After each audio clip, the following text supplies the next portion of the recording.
everybody. Welcome to our channel, Our Scientology Stories Peeling the Onion.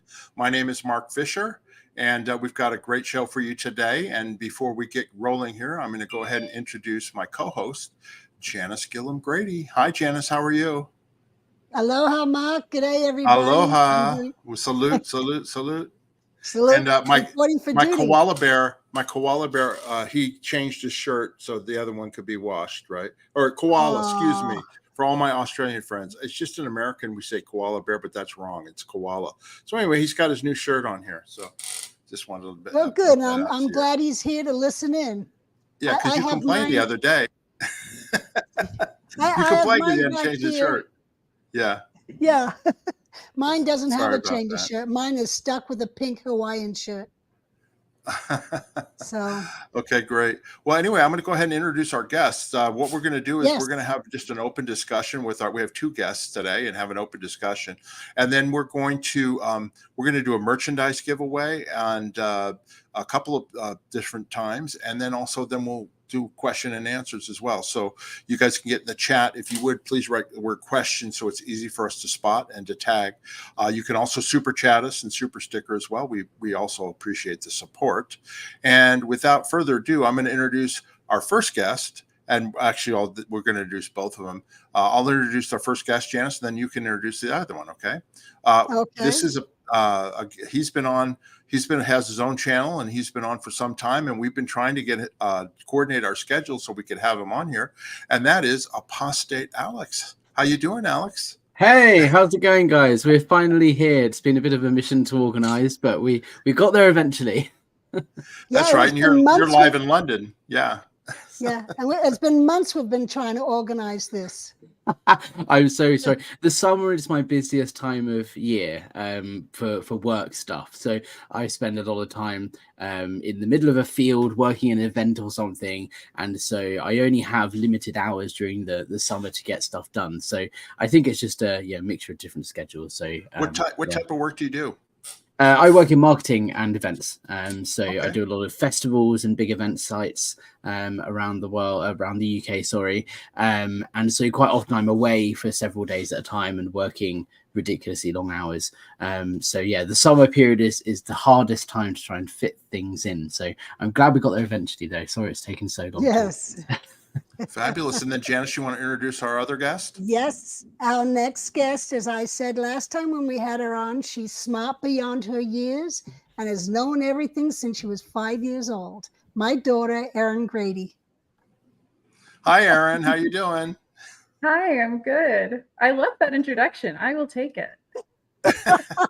I was going to say, that's a lovely introduction, Janis. Well, I was going to say, true. We just did our first show with Erin just a few days ago with mother and daughter. And Erin, she has a product that she sells, which is called, go ahead, Erin, what's it called again? It's the company is Healed by Oracle, but it's technically Oracle Healing Salve. It's a CBD salve. Right. And I was going to show this here right now because you got quite a few orders on this, right? Yeah, everyone's been amazing. Thank you so much. And the coupon is still valid. Yeah. I was going to say, we've got a 10% discount coupon for any viewers. If you go to that website, www.healedbyoracle.com, and use the code ONION10, it's good until September 6th, but you get a 10% discount. And all of us oldsters here, we have joints that are aching and all that sort of stuff. And it's a salve with emu oil and all this other stuff. So if you haven't had a chance to check out our website, please do so. And it's a really great product. So I just wanted to say that because when we did it, you got quite a few orders the other day, and that was really nice. So anyway, and if anybody has received theirs yet, I would love to hear from them about how it's been. If it's helped them, I hope it's helping you. But I definitely want to hear from people because there was a very positive response, and I'm so grateful to everyone for supporting me. And I appreciate you bringing it up again now. Thank you. No problem, not at all. Okay, Alex. So go ahead, Janis. I was going to say, Erin has been visiting the post office more than she ever has. Yeah. It's been really wonderful. That's great. Anyway, Colonel Brock's in the house. I just want to say hi, Colonel Brock. We haven't seen you for a little while. It's happy to have you back. Anyway, go ahead, Alex. I wanted to ask you, because you've been doing this YouTube for a while. We're not as well professional as you are on this stuff, but just for our viewers, and we're also streaming on Alex's channel too. So you can watch us on our channel or also on Alex's channel. But I wanted to mention, please subscribe to both of our channels if you haven't already, because I'm sure Alex has viewers that have never seen our channel, and vice versa. We probably do as well. So we would really appreciate that. But Alex, for our viewers on our channel who may not know you, can you just give a brief summary of your history in Scientology and how you got involved in all of this? Yeah, absolutely. I mean, I've only been on YouTube for, I think September marks the start of my 7th month. So I am still very new to this. It's been less than a year. And I've just been shocked at how much the channel has grown and how much engagement I'm getting. It's incredible to be a part of this community and see how many of us that there are out there speaking out about our experiences and helping each other heal and talk about what happened to us. And I find it interesting to hear different similarities in stories from people. Sorry about that. You've got an emergency alert. Are you guys okay? Do you need to jump off? We've got rain happening here, but anyway, go ahead. We're just floating away while you talk. As long as you're okay, that's it. We've only had that emergency alert once in London, and then it was a test of the system. But yeah, no, it's just been really nice to connect with people and share stories and see how, even though I'm on the other side of the world to a lot of people, our stories have a lot of similarities because of the way Scientology operates and works and its effect on people. In terms of a quick, brief overview of my story, I joined Scientology when I was a teenager. I would have been about 15 and kind of was a teenager looking for answers and trying to figure out what my purpose was in life and, why I'm here, what I'm doing and who I want to be and all those sort of existential questions you get as a teenager. And Scientology presented themselves as an answer to that. And it was a group of young, cool people around the same age, if not a little bit older. But still, it was like a really cool, fun place to be. And we went out book selling and, before you know it, I was on staff. And then I got kicked out. I rejoined about a year later and then was back on staff. I signed my SEAL contract and was on a project prepare to arrive in the Sea Org and do my EPF at Flag in Florida. And then I got kicked out again because I was declared a potential trouble source. And then I kind of drifted away and just kind of went about my own life. Still considered myself a Scientologist for a couple of years afterwards and did extension courses and that sort of thing. And then, just kind of drifted away. And it wasn't until about a year and a half ago now, must be about 18 months, that I suddenly realized how Scientology was still affecting me, the way I think, the way I behave, the way I process emotions. And I started sort of delving down the rabbit hole of trying to figure out, what still affects me today from my time in Scientology all that time ago. And it just kind of the further I went down the rabbit hole, the more avenues there were to explore. And then, next thing you know, I'm talking out on YouTube about my experiences, and here we are today. Well, that's excellent. I'm going to go show some slides here. Okay. This is when you first joined staff, right? Yeah, so I think I wanted to put a little bit of context to this for those of you who know my story already, because I haven't shared these pictures very often. And I just wanted to put context into how old I was at the time I joined Scientology. This is a picture of me on my first day of staff. What year was that? So I would have been 15, 16. That would have been, I was 2011, I think. Because I'm 28 now. So this was little teenager me when I first joined staff at London Org. And I wanted to show this picture just to give a bit of visual context so people understand. I wasn't the adult that I am today. And I was still very much growing and learning. And, I look at that picture and go, that's a sweet young boy that doesn't know what he's doing and is still learning and growing and developing. Which just makes it even more harmful when you think about how Scientology can drag people of this age and recruit them to work on staff full time. You know, it just doesn't seem like a very the right thing to do. I certainly wouldn't do that as a business owner now. Hire someone of this age and force them to work the hours that I worked for less than minimum wage. So I just wanted to give a bit of context into this is how old I was when we hear the story of how I joined. Okay. Alex, how old are you now? I'm 28. Okay. Yeah. You And guys this are is, just I just turned 29. There you happy go. birthday. Thank you. We're a year apart. Yeah. So we got the younger generation on here. It's just, Janis and I are the oldsters. I just turned 65. Well, I also wanted to say when you were talking, it made me think in astrology, there's a part of your chart that's called, well, it's called Saturn, the planet Saturn. And it's what wakes you up to yourself. And it takes 30 years to go around a chart. And basically what that means is you don't know yourself entirely until you're 30. You're essentially still trying to figure out yourself. So it's interesting to hear you saying at 15, that would have been when Saturn was halfway done. So you kind of have a feeling of like, oh, I have more responsibility. I know what I'm doing, but you really don't. And then the next 15 years, you're like still going, oh, and then there's this, and then there's this. And it's interesting that, you know, going through your emotions and all those layers of self that you were talking about came in conjunction with your kind of spiritual journey. And I think that's actually the case for a lot of people, and they don't realize it, that your emotional healing is part of your spiritual journey. Yeah, I think that is definitely interesting, especially considering Scientology kind of puts a pause on the development of the mind, especially trying to figure out who you are. Because if you think about it, I was a teenager and then Scientology is the answer. This is who I am. This is my purpose in life. This is what I'm doing. This is why I'm here.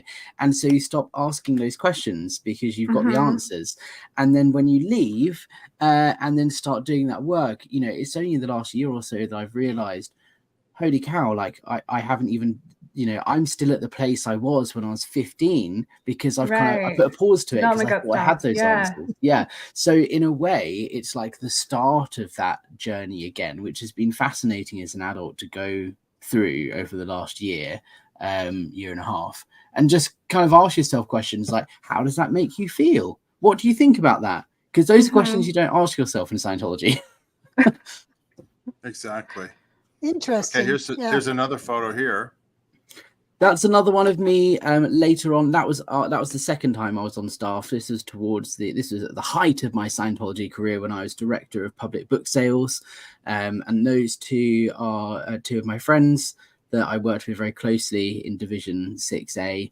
On the left there is Mariana. She, I believe, is currently the director of the test centre on Tottenham Court Road, which used to be the main org before it went Ideal and moved. So she is still there every single day. If you walk past on a Monday or a Tuesday, you will see her sitting there at the reception desk. And on the other side with the curly dark hair is Chanel, and she was, I think she was a reg of some description. I can't remember her post title, but she actually joined the Sea Org and got shipped off to Gold as a singer, and she is currently working, I believe, at SMP in LA to this very day. SMP is Scientology Media Productions, right? Yeah. Yeah. Okay. And then we got this. Is that you on the street selling books and doing stress That tests? is me. Yes, that is me. It's not the best picture of me at all, but it is me on the side of Edgware Road doing stress tests with the old e-meter, selling Dianetics. You can see me in my Dianetics shirt there. You can just about see the guy in the white shirt with the kind of black hoodie around him. On the other side of the table is Charlie Wackley, who a lot of people will recognize that name. He was quite popular on social media from the London days. So yeah, just wanted to give this kind of, you know, another graphic representation of me doing my work as a good little Scientology boy. I have go a ahead, question. Janis. Yeah, go ahead. Yeah, what kind of success did you have with the stress tests, and did you believe in the meter reactions as you were doing it? Yeah, I was one of London's top booksellers. In fact, I actually have a commendation here from my time on staff. I've got quite a lot of documents, this is my my book stats. Obviously, we won't go through everything, but you can see my number of books sold. Great. So that's a year of book sales. And the commendation basically says, I created an affluence and the highest number of books sold in over 2 years at London Org. It's vital to the expansion of Scientology and so on. So yeah, I was very good at it and I enjoyed it. It was fun to learn how to use the meter and sit down with random people on the street and talk to them about what's going on in their life and learn about them and sell them a book. The negative aspect is I didn't realize at the time actually what I was doing was emotionally manipulating and abusing these people, because it is policy to invade someone's privacy in order to sell them the book, in order to find them their ruin.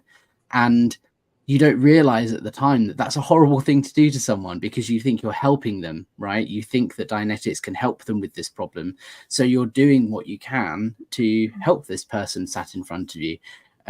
So yeah, over the last 18 months is just going through that process of looking at my actions and going, well, I thought I was doing this, but actually I was doing this, and coming to terms with that and accepting that it came from a good place, even though it wasn't exactly the best thing to do for people, I was going to ask you, back in the day, I had to sell Dianetics books at a supermarket out in the parking lot. You would approach people and try and sell them a paperback Dianetics book, and I think it was like $4 or something like that. And so, were you selling books on the street? Is that how you were doing it, or how did it go? Yeah, so stress tests were the number one way we would sell books. We have in London, we had 2 buildings. So there was Tottenham Court Road, the test centre, and then there was 146 Queen Victoria Street, which is the main ideal organisation. Yeah, so that's Tottenham Court Road.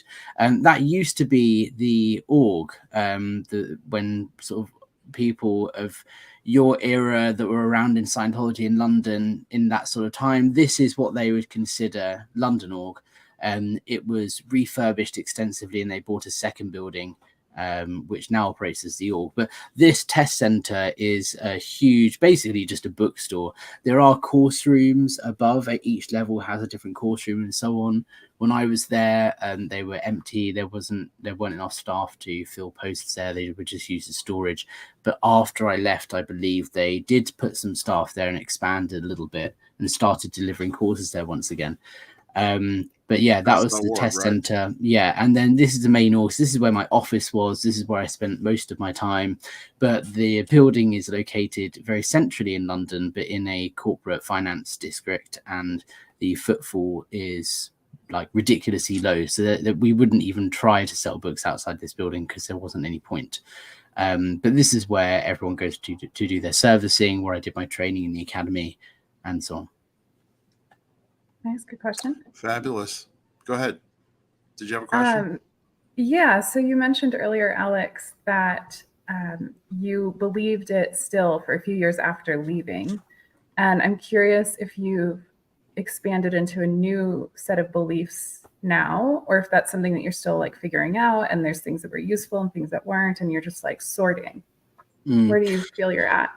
Yeah, I mean, I've never really been a spiritual person because I grew up in quite a secular family. I went to quite a few different schools growing up because I moved around a lot, but I went to a Catholic school, I went to a Church of England Protestant school, I went to a secular school, and obviously I was part of Scientology. So I have a good understanding of different religious beliefs and of lots of experience going to different types of churches. And it was never really that aspect that attracted me to Scientology. It was more understanding people, the way they work, why they operate in the way they do, and the way the mind works, and the way people think and feel. And that's what I found interesting, as well as the sort of camaraderie and community aspect. We're all here on a driven towards a common purpose to, unite and clear the planet. That's what got me in and what interested me most.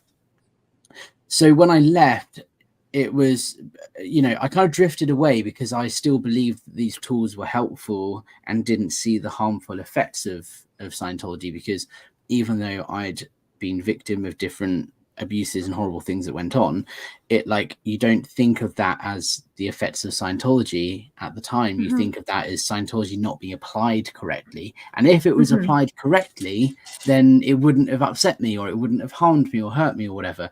And so it takes a long time to get your head out of that headspace and look at it subjectively and realize, well, hold on, actually, no, this is what Scientology does, even though it says that's not what it does. This is a common experience. Lots of people have shared this experience across the world.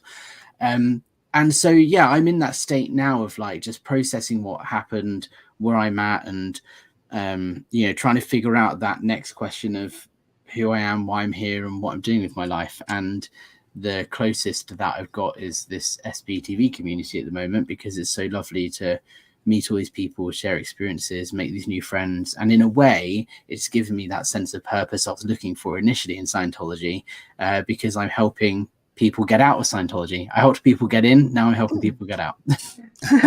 Yeah. You know, you bring up the camaraderie, and I'll tell you that when I left, that was the thing I missed the most, was the camaraderie. And, you know, you over the years you build it back up with the exes and, you know, people who've been in, but it is something that, and it holds you in there because of your friendship and faith in the other people and working together, teamwork, and for a common purpose. Yeah. And it's grueling, it's harsh, it's, you know, there's long hours, you don't get paid, you know, you're like, it's not a fun, nice walk in the park kind of job. And I think because you're all in this together, it forms quite a close bond with the people that you're working with, that is unlike anything I've seen outside of Scientology. Yeah. It's interesting. Can I ask you a hear, quick? Go ahead, Aaron. I'm sorry. I just wanted to say it was interesting to hear all of that, because, you know, when you add in the working for little pay and the abuses, that I think is Scientology. But a lot of the other things that you said, it's really the foundation of what so many people in various other religions think is, you know, it's presented as one thing and that's what everybody's on board with. But in reality, it doesn't play out that way. And there's a little bit of gaslighting. And then you kind of have to find people who've also woken up to that fact, where you can still connect in that compassionate way to each other and have that camaraderie, but around true morals, not the corrupted ones. But I think what you said is very relatable, even beyond Scientology. It's just about how willing are people to have that conversation and be that real and deep with each other about it.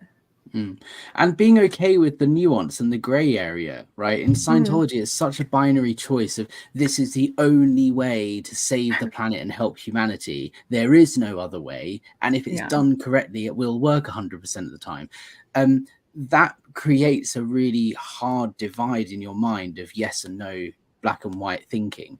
And the biggest learning curve is kind of being okay now with the gray area, with the nuance, with like, not knowing what I think. Like, it's okay to be undecided about something, or it's okay to agree and disagree with something at the same time. Like, learning to be okay with that is a fascinating experience to go through, and like teaching myself I don't have to be on one side of the fence or the other. Well, and I loved about. Sorry, there's the last thing I want to say. That's okay. I was just going to say that's exactly the way I feel about it, Alex. There's good and there's bad. You know, you throw out the bad. You know, you keep the good and you move on. You know, it's definitely a destructive cult, right? But there are also some good sides, some good things that were done as well. But let me ask you a question. Did you ever get any Scientology one-on-one counseling, processing, auditing? And how far did you get up the bridge at all? So I didn't get up the bridge much at all because, as you know, being on staff, you don't have time for such activities. You know, you're supposed to get training and processing for free as a staff member. However, you know, when you're doing your hatting and you're out selling books every week and under immense pressure to increase your stats, you just don't have the time. And the majority of time I spent in the academy was doing my hatting. I did a lot of co-auditing and helping students who like maybe they didn't have a twin for a certain exercise, or, you know, I was up stat and I wasn't, it was a Wednesday and I was already up stat and we weren't going to go out book selling, so might as well get some study time in, and would jump in and help people with their TRs and objectives and that sort of thing. And so I did a lot of that sort of stuff, even though it wasn't constituting my actual bridge journey. And then in terms of auditing, I had quite a few metered sessions, but not on, like, again, a specific bridge action. It was more I had ARC break sessions when something wasn't going right, and right. So on. I'll tell you why I asked, because I was on another live stream with you several weeks ago, and you described the experience of having an auditing processing session like to a T, as to why it becomes so addicting, right? Is because you get anytime you end a session in Scientology, your needle's supposed to be floating, and you're supposed to be very good indicators, keyed out, really.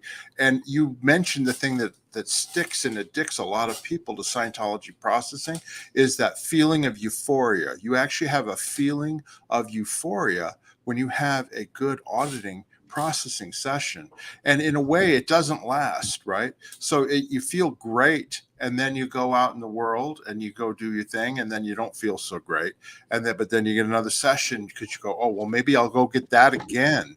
And it's almost like a drug addiction. I've never taken drugs, but it's the same type of thing. You people get addicted to it because they're looking for that escape and that exhilaration. And I thought you described it to a T. Yeah, Janis.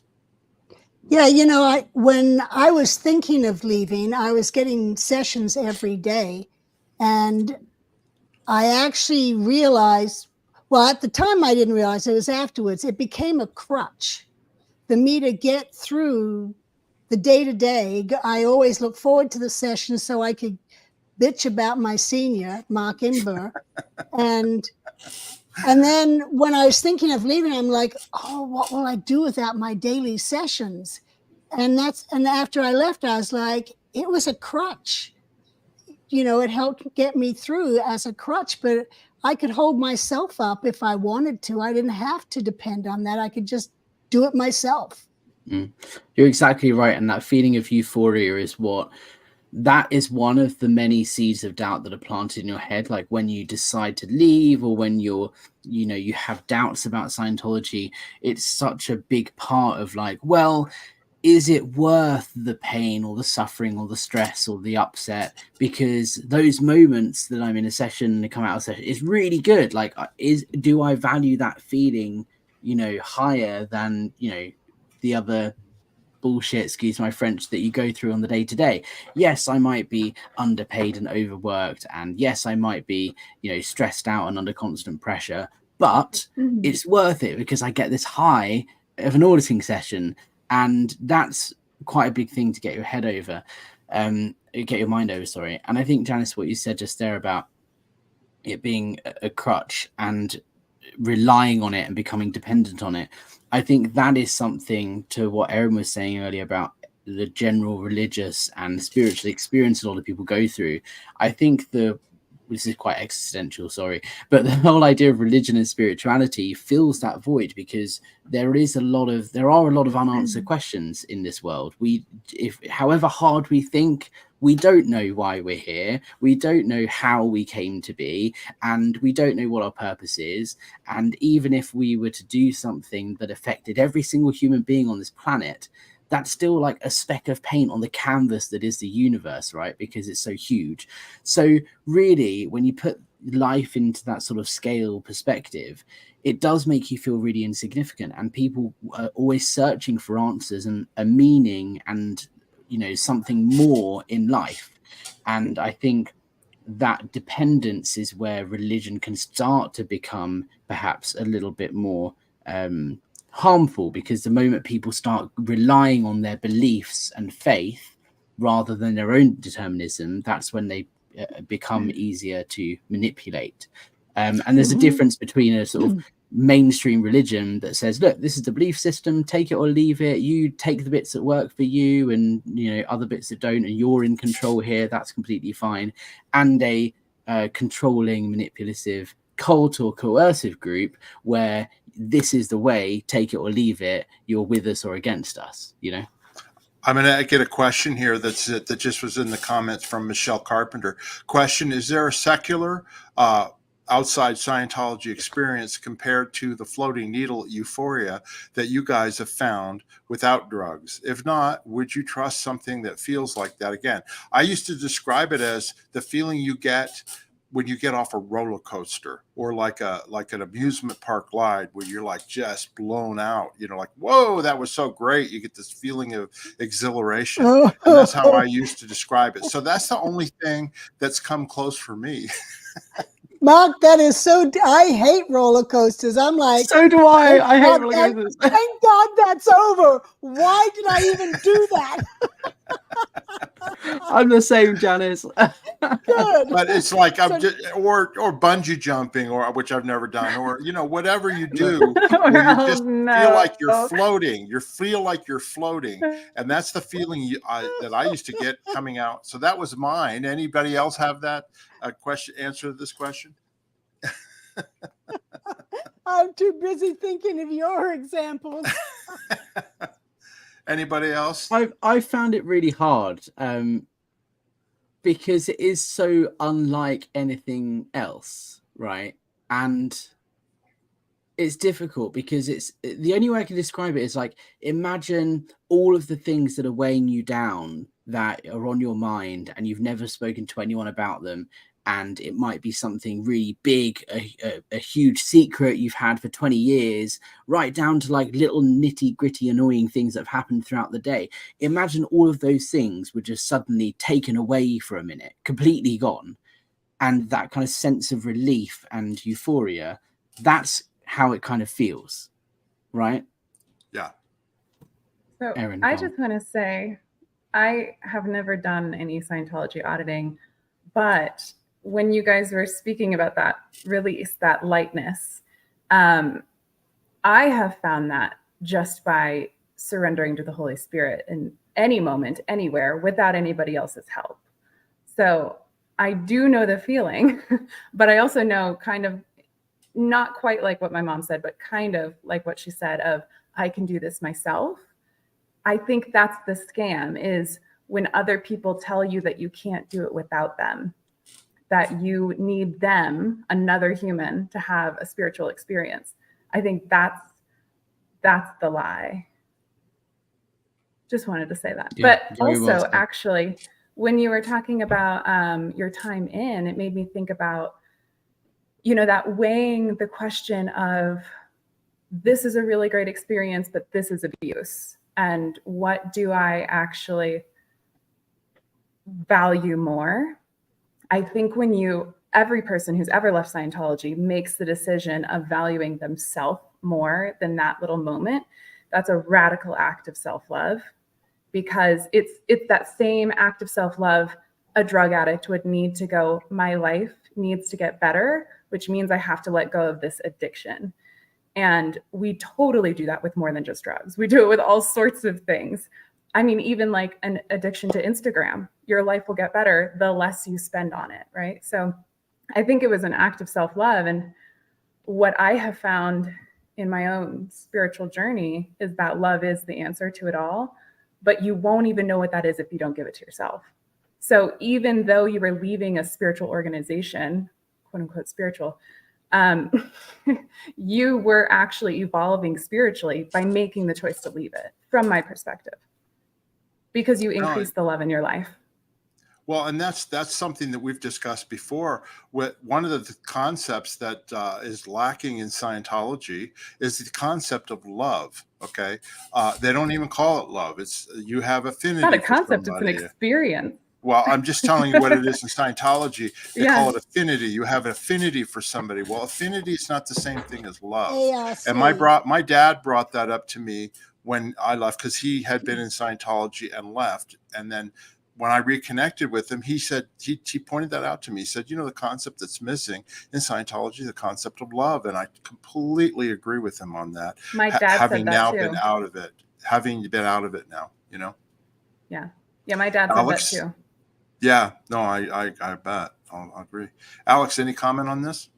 I was just going to say, that conversation reminded me of being a teenager and asking all these questions in Scientology, because, you know, as a teenager, one of the things you're asking and wondering about is that concept of love. You know, you have like hormones going through the roof, and you're going through puberty, and, you know, there are boys and girls getting together left, right, and center with different people, and, you know, you're at school, and there's a lot of this stuff going on.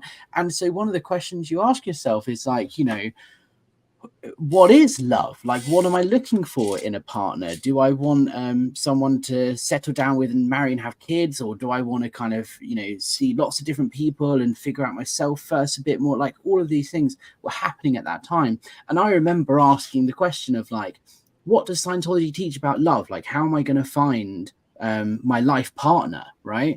How not can you show me how to find a girlfriend, but like, how am I going to know if that's the right person, and how do you connect with someone? True love. Yeah. And every time I asked a question about that topic, it was kind of like, well, it's not really anything, you know. The only thing that they could direct me towards is, you know, if you have the same purpose as somebody else, and that is a good sort of situation to start a 2D second dynamic, which is another word for relationship. So it was more about, okay, well, if your purposes align and you get along and you have high ARC, you communicate a lot, you agree a lot about a lot of things, and you like each other a lot, then great, that's the perfect relationship. It doesn't delve into the whole concept of feelings and loving one another. And that question was never answered in Scientology. You know, it's so funny. I just noticed behind you the poster that says love. Yes. And I also wanted to say, it's interesting how love gets presented as just like a you and me kind of thing, and not just an essence that you can also cultivate within yourself. And like, a choice can be loving, but ultimately, in a loveless world, if you're trying to heal a loveless world, you do that with love. So it's a huge red flag that they don't even know how to answer the question of love, because that means they don't know how to answer the question of healing the loveless world. So they actually can't be of service at all. Janice, you wanted to make a point? Well, I was just going to make an example of what I lived through when I was on the ship. One of the Snipes, an engineer, was in love with me, and I had no interest, and he actually got to the point of stalking me and around the ship. And he kept saying, come on, we need to sit down and communicate and increase our ARC, our affinity reality communication. And you'll then become to like me. And it's not that I didn't like him. He was a decent guy, but I had no other kind of interest. But it's just that concept that you got to get an affinity reality communication, and that will then handle the problem and bring about love. Anyway, he ended up in ethics because I went to the MAA and I said, get this guy away from me. Well, and then also the other concept in Scientology that they would push when you were trying to have a husband or wife is you had to have common goals and purposes. That was the common thing that would, they would say as to why you need to stay together. You have to have a common goal and purpose with that other person, because if you don't, you're not going to stick around and stay together and be able to communicate with one another. But the thing that's left out, obviously, is the attraction. You know, you have to have some kind, you know, we're animals, you know, we're physical people, you know what I mean, in terms of our bodies and stuff like that. There has to be some kind of attraction to the person or to the being, to the spirit or whoever, where you feel like you have a connection to each other. Like Janis had that guy was basically obsessed or you know, thought that there was an attraction there, but it wasn't mutual, you know.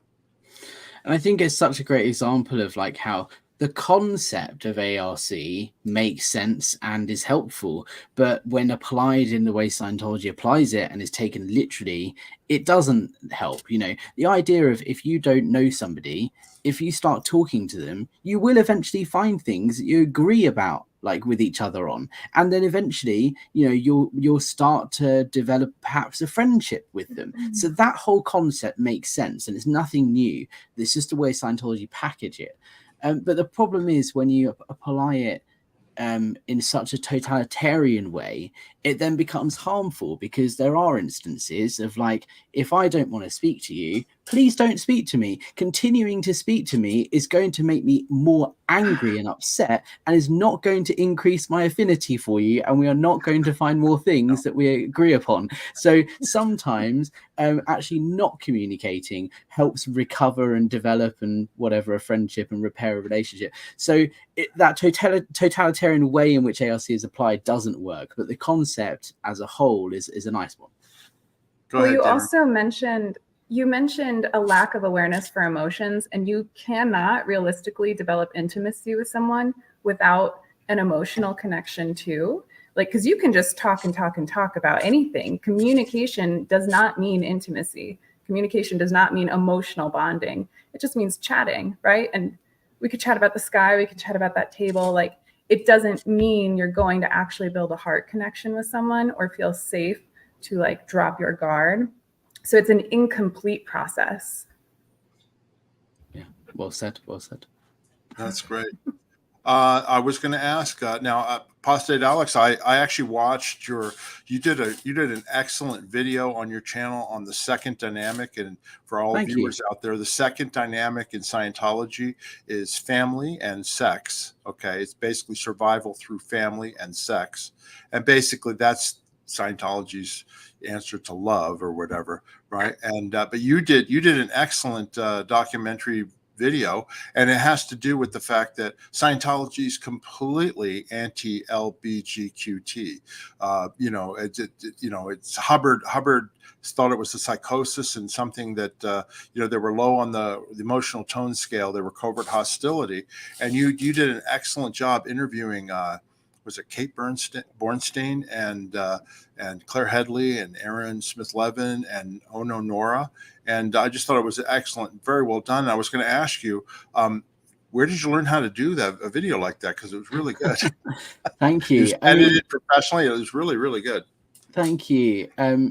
Yeah, I mean, just to give a bit of context before I answer that question of why I did that, I mean, I have a number of friends who fall under that LGBTQIA+ banner, and I was having a conversation with one of them, and they were very upset about recent political things that were going on, and trans rights activism, and this sort of thing was the topic of the conversation. And that kind of inspired me to think, look, what can I do to raise awareness of this and help my friends who consider themselves gay or trans or bi or anything under that banner? And so the place I started with, educate myself firstly in what's going on, and secondly, start looking at it from my platform. You know, Scientology is what I talk about on YouTube at the moment, and why don't we talk about that? Because it is so clear as day in Scientology scripture that people who are gay are considered sexual perverts that need to be changed or handled, and are treated really poorly. And I don't think people associate Scientology as being an anti-gay hate group, which they 100% literally are.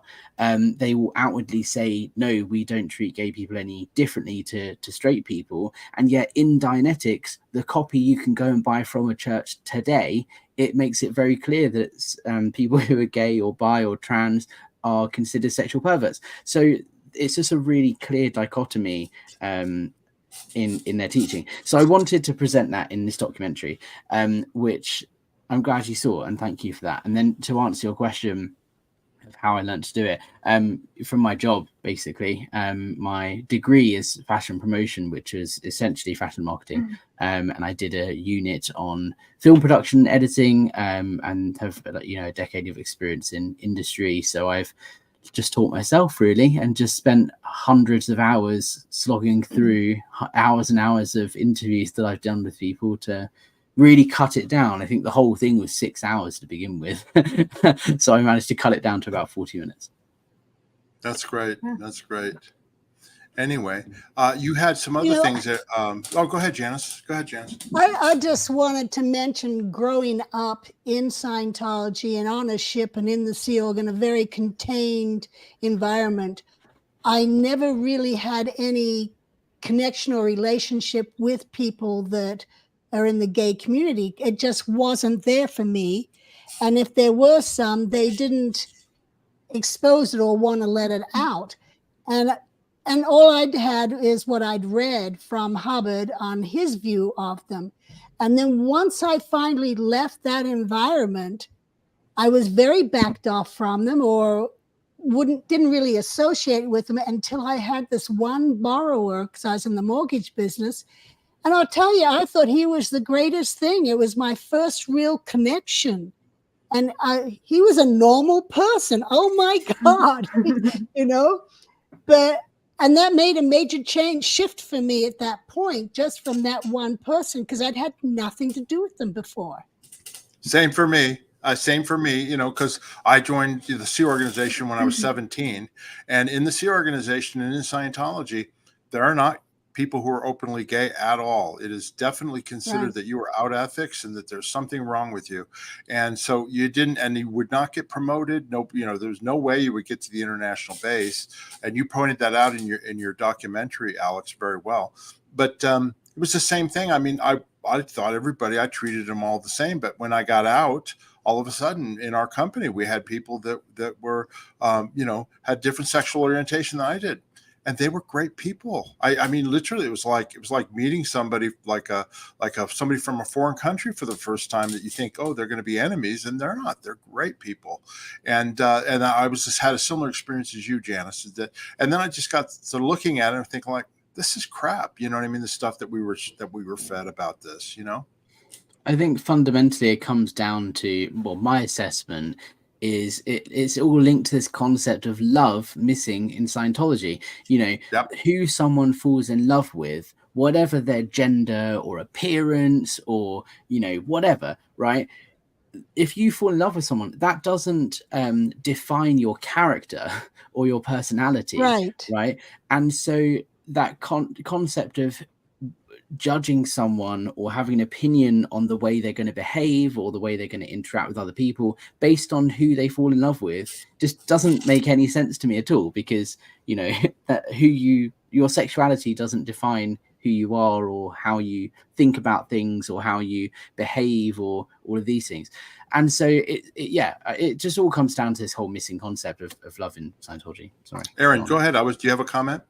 Yeah, it's really interesting hearing from all of you on that, because when I was growing up, I mean, it was just so different. Maybe it was that more people felt comfortable coming out while I was still young, but I had friends in high school that were gay. And then I went to a performing arts college, which was like, I don't know, 60% gay. Like, it was such a large amount of gay people that I was always around them. So I had so much experience of having loving, genuine connections with people. And it seemed completely irrelevant to even bring who you have sex with into a conversation of like, will we be friends or not? Will you be a good person or not? So it was never even like part of my mind. So I didn't even know that Scientology treated gay people that way. I'd never heard it from my parents because we just didn't talk about it. I was just cool with them and they were cool with them and it wasn't a thing. But when I was in college, I had a friend who was gay. He was my best friend. I thought he was so fun. We had the best time together. And he was telling me the story of when he came out to his mom. He grew up in the South and they were very Christian. And she threw the Bible at his head and hit him in the head from behind with the Bible and yelled at him that he needed to read it. And to me, I was like, that doesn't even make sense. Like, Jesus was preaching love. Where is the love in that? And like, without the love, you will never be able to come and connect with another person and genuinely get, like I said, intimacy. Intimacy is not just sexual. It's a true bond with someone where you've loved and accepted them completely. And there's freedom there. And you can't have that without the love. And it's so strange to hear, you know, religions that either think they're going to save the world or think they are the answer. And there's so many of them. And even when they say they're about love, that's the thing that's missing. That's the thing that's missing even in the debate now in the country about this topic is it's all a big cry for love. People are getting angry because they're not getting treated with love, even though they know in their heart they deserve it, regardless of how they're acting. Every human needs love. And that is, I love that we're talking about this so much today because it's just revealing love is truly the answer, right? Yeah, Moonish Daydream Munish Daybream brings up a good point too. Scientology also believes disabled people are worthless, but rarely does it ever Yeah. get talked about. Just as That's bad so as and sad. yet invisible. And that's you have to love. Somebody has a disability. You have to treat them with love and respect. You know. Go ahead, Everybody Alex. I'm deserves sorry. love Yeah. and respect. They all have emotions and feeling, you know, Yeah. everyone is the same. Well, and here's the crazy thing too. I just was thinking about this. Scientology believes that you're a thetan, that you're a spirit. You're not your body. You're not your mind. You're a thetan. You actually, I again reminded me of that, Alex, in your documentary, that you're a thetan. So you may be in a circumstance that you're in a disabled body, but that doesn't make you any That's not less of you. a spirit Exactly. than It's not the somebody eternal who you. can Yeah. do, win an Olympic gold medal. It makes no difference, and yet they treat people differently. That's the hypocrisy about the whole thing. Anyway, go ahead. Alex, you were going to make a point. Go ahead. I was just going to make a brief point about the whole concept of love and how Erin's point of this religion not showing and treating people with love and not teaching about love, but what it actually, in a way, it does without knowing it, right? That's one of the tactics that they use to draw people in, is smothering people with love bombing them, right? By giving me a sense of purpose and belonging, going, hey, we care about you, we're doing this thing together, you're important to us, you are valued, we're going to give you an office with a fancy job title and responsibilities as a teenager that makes you feel important, it makes you feel loved and valued and cared for. And that's what pulls you in. So I find it interesting, I'm just thinking out loud here, that Scientology use love, that concept of love, as a tool to manipulate people, and yet it doesn't actually preach on what love itself is. Sustainability of love. Yeah. It's high ARC. Well said, Janis. But that's why the biggest thing that I preach to people, despite my own beliefs about God, is to love yourself. Because if you can love yourself without shaking, you won't be dependent on other people, and you can have appropriate boundaries, and you can attract people to you with that same sense of stability where they've grounded in themselves a trust and a love where they've got them, and you don't have to be validated by the outside. And then you can't fall for the same bullshit as before because you're good, you're sovereign. Yeah. I want to do a slight shift in subject to Erin. Erin, I wanted to ask you, this came up a question on our last video with you, which is that you're now a believer in Jesus Christ. You're a Christian, right? But then you also believe in reincarnation in past lives. And I wanted to ask, people wanted to know, how is that coincide? A thing? Yeah. So I wanted to give you this forum that you can explain your beliefs on that. Thank you. Yeah, so, like I said last time, my first past life recall, I was so young. It could not have been fabricated. My mom was part of it. I'll just tell the story. We were visiting a fort, and it was in a city we'd never been in, at least in my lifetime. Yeah. We went into the fort, and I was like, Mom, we've been here before. What are we doing here again? Like, this is so boring. Let's go on to our next thing. And she was like, we have not been here. And I was like, yes, in that room they did this, in this room they did that, and that room was used for that. And she went and read the plaques, and she was like, wow, you're right. And I had this like overlay of a busyness, a time of busyness. And it was definitely not right then and there in like a nearly empty fort. And the life just came back to me, and I went, oh, I guess I was here before, and that's why I remember it. And it was, like I said, it couldn't be explained away. I knew what those rooms were used for. And I was a child. I didn't even know how to read myself. She had to read them to me. So I couldn't fake it. And so when I was searching to find out what is the truth, I knew that reincarnation needed to be part of it. It needed to be explained in it, because it was just, I couldn't explain part of my life away. I can't just pretend that didn't happen so that I can fall into this belief system. That wasn't going to work for me. But over time, A Course in Miracles, I mentioned it last time. And in that book, I wanted to say this earlier because you brought up, Alex, how one of the red flags for you was that they were saying, this is the only way. If you don't do it 100% correct, you're going to fail. And this is the only way. There's no other way. A Course in Miracles, what I loved about it was that it said, there are many ways, and this is one of them. And it's not for everybody, but you will know when it's for you. And that resonated so deeply in my heart. I went, okay, I'm willing to read this and actually give it my consideration, because it is not trying to claim possession of me. It doesn't want to possess me. And love doesn't possess, right? So I knew that the text itself was written in love because there was freedom in it. And so as I read that, I mean, even that, it talks about an individual awakening. If God is all, that means God's in us too. And that means you can get in touch with God just by going within. So this brings in like the meditative practice of the Far East, which is part of the Hindu religion. And that guides you to awaken your awareness of God within yourself. And if you are using this lifetime to awaken your own awareness to God in all, you might need a few lifetimes to get it right. You might fall in the trap of delusion or taking the wrong step, or, you know, going against what you knew was right. And now you get to try again. I think God is generous and merciful, and multiple lifetimes actually makes the most sense if you're going to view God that way. Is you have as much time as you need to get this right because I love you. And I do know God to be love. So for me, that was the only thing that made sense, was such a generous gift as reincarnation. And your soul is the thing keeping record of your progress. And so in a way, auditing really was it was partly right. Scientology draws you in because it's partly right. It's acknowledging an aspect that's not really acknowledged in other religions, but that is still true, which is you are eternal spirit. You have an immortal soul, and you can reincarnate because you're trying to awaken. You're trying to raise into the highest level of integrity, to walk as love. And I believe that's what Jesus Christ was our best example of love and compassion.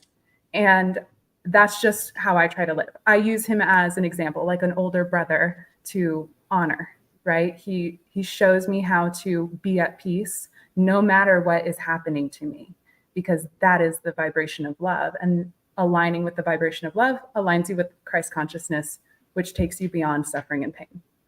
So I hope that explains it all. Okay. Comments, anyone? Anybody want to join in? No, Yeah, I'm fine. Okay, there you go, Aaron. Listen, I think this has been a great discussion. Now we're gonna do a giveaway, okay, and then we're gonna go to our viewer questions. So if you want to get in the chat, we've already started a lot of questions, but just please write the word question, and then we'll answer it. You can also super chat us, super sticker us too. We appreciate the support.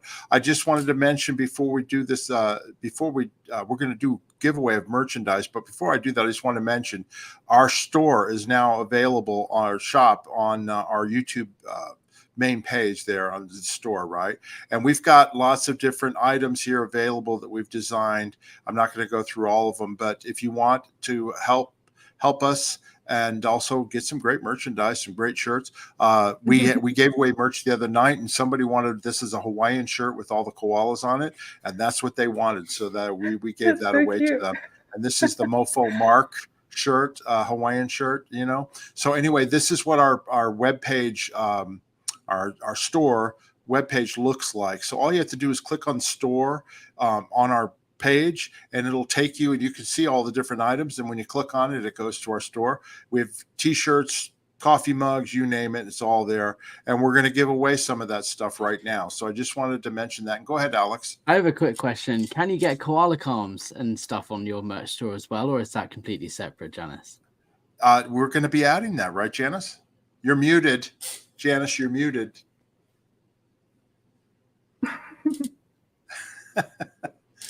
You're muted. Check your screen. Check your screen. There you go. that should We can work. hear you. Okay So go ahead and answer his question about Qualcomm. Yes, Mark is going to add it to our store. Otherwise, you have to go to my website, outbacknaturals.com, or you can get it on Amazon. But we're going to make it easier for people and add it to the merchant site. Can you get them in the UK? I've been wondering this for a while because I really want to try them. I'm going to have a look.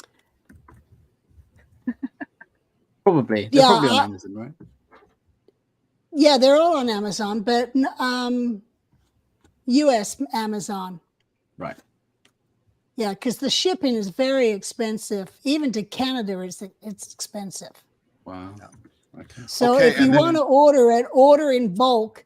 So it's not just one. So it's cheaper. Yeah, makes sense. Okay, so we're going to do a giveaway. So get in the chat, right? Janis, what do you want to show? We're going to do two things from our site, and then also Alex, you wanted to do a giveaway from yours as well, right? Yeah, should we do a giveaway from my merch store at the end to round things off? Yeah, we'll do it maybe? at the end. We'll do it at the we end. can We'll do do that. ours right now. This, Janis, explain what that is right there. This is a bag. It's a canvas bag, and it's just got the picture of both my books on either side. And it's a great for knitting, crafts, going to the beach, whatever you want. It's a good bag. Yeah, You're going to have to make a triangular shaped one when you release your third book. It works while there's two, but when it becomes there three... you have the third one. Yeah. So anyway, everybody get in the chat. Just say me, bag me, merch me, whatever it is. Get in the chat, and we're going to do a countdown, okay? And then we're just randomly going to pick somebody who says me, or whatever it is you say, and you'll win the merchandise. And what you're going to do then, if you do win, is you'll email Janis with your mailing address and contact information, and she will mail it out to you, okay? When we do the merchandise, we're going to give away a coffee mug, one of the coffee mugs on our site, and I'll show it to you here in a minute. On that one too, you'll just email to me, and then I will order it, and it'll be shipped directly to you by the fourth wall. And so it's very simple. So everybody get in there, okay? I forgot to mention too, on our merch website, you can actually get Janis's 2 books, okay, autographed to you, okay? So there's links to that, and you can order her book, and that's the easiest way to buy it is right there on our merch shop in YouTube on our store. So anyway, so if you're interested in getting her book, you can do that too, okay? So on this first one here, Aaron, since you're a guest here, I'll have you count down from 5, and then I'll just randomly click on somebody and let them win the merchandise, the bag, okay? This is going to be the bag, okay? Okay. 5, 4, 3, 2, 1. Hold on. I'm just trying to show it. I clicked it. There it is. Oceanami. I don't know how to pronounce that, but merch me. Anyway, congratulations. Like an Irish name. Shanann, I reckon. Okay. Well, you win the bag. Janis, show her the bag again, and I'll show you where you need to email Janis. Okay. It's got pictures of the book of her with L. Ron Hubbard on the front and the back of the bag. You just email Janis at janisgilhamgrady@gmail.com. Your name, your address, contact information. And this, I hope you're in the United States. I forgot to mention that because we have to ship it to the United States. We can't ship it to Europe or anything like that. It's just too expensive to do that. But anyway, we're hopeful that you're in the United States. But anyway, that's what you do with that one. And that's congratulations on that. And we're going to also then give away something in our merch store here that I'm going to show here in just 1 second here. I got to pull it up here. Okay, here it is right here. This is one of our coffee mugs. On the one side, it's got our Scientology Stories Peeling the Onion logo. And then on the opposite side, you can have it either say, right, Janis, which is something I constantly say to Janis during the show. And she always responds, correct, Mark. So you can have a coffee mug either with the right Janis or correct Mark on the other side, okay? And these coffee mugs, you can get them, they're either 11 ounce or if you're a big coffee drinker, they have a 15 ounce size, okay? So this is what we're going to give away this time from our merch store, all right? So everybody get in the chat again, and this time we will have our guest, Alex. You can do the countdown on this, and we will pick somebody here who wants coffee, who wants a mug from our merch store. Sure. And just before we do the countdown, I'm just seeing lots of comments in the chat asking about the 2 different live streams and so on. We can see, just for those of you watching, in our back-end system, we can see all of the comments from all of the live streams together in one place. So whichever live stream you're watching on or commenting on, we're seeing them all together in one place. Goldie is hopping between the two because she's not in the back end system with us. She's just in the chats moderating. So if you put a comment in my stream or on our Scientology Stories Peeling the Onions, it all appears in one place, just so that we're aware. But yeah, if you stick something in the chat, we'll count down from now. Do you want me to pick the person and show it on the screen when we're No, ready? I'll pick it. I'll click on it. You cool. Just do the countdown. Alrighty, 5, 4, 3, 2, 1, and go. Melanie Johnson, congratulations, Melanie. You are the winner of our coffee mug, our Scientology Stories Peeling the Onion, and you can choose either the right Janis one or the correct mark one on the other side. It'll be on the other side of the mug, okay? And what you need to do in order to get that, hold on, I'm going to pull it up here, is you need to email me, okay? And I will place the order at our merch site and send it directly to you. So if you would email me at messengerondutymf@gmail.com. That's messengerondutymf@gmail.com, Melanie. And I need your name. I need your address so we can ship it to you. And I'll get that ordered right away, and it'll be on to you in here in the next week or so. So anyway, I'm looking forward to sending it out to you. And if anybody else is interested in our merchandise, go to our store. I know we're hacking this stuff here or pushing it, right?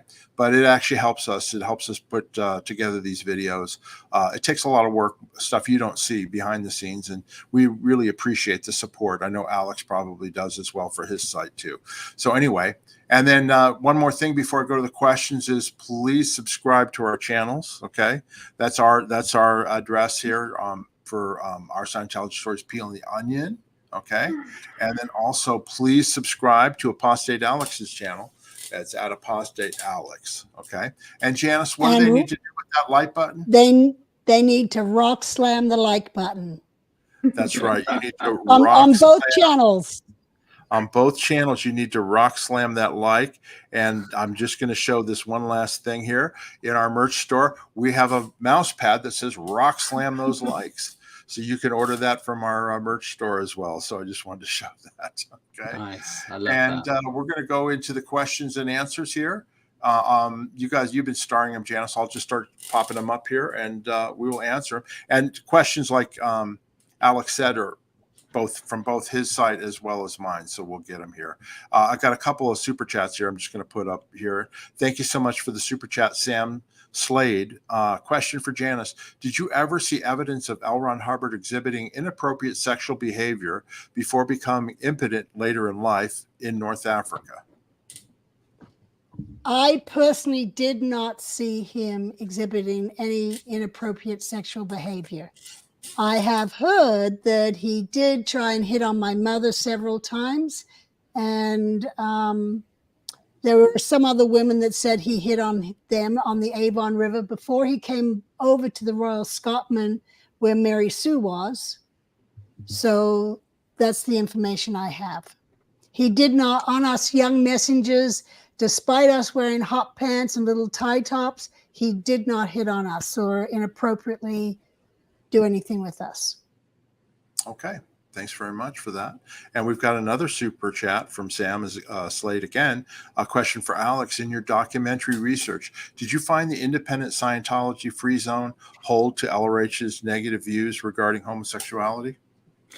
That's a really interesting question, and it's not something that I really explored in the documentary because I was focusing very much on what Scientology teaches about homosexuality and the effects and results of such teachings on people who are gay, trans, bi, and any other of the number of letters in the rainbow. So whether it's a free zone thing or independent Scientology or mainstream church was kind of irrelevant in the documentary for the purpose of the documentary, because I was looking at what the actual teaching is, what it says in Dianetics, what L. Ron Hubbard wrote, what he taught, the tone scale and all of these sorts of things, and the effects therefore.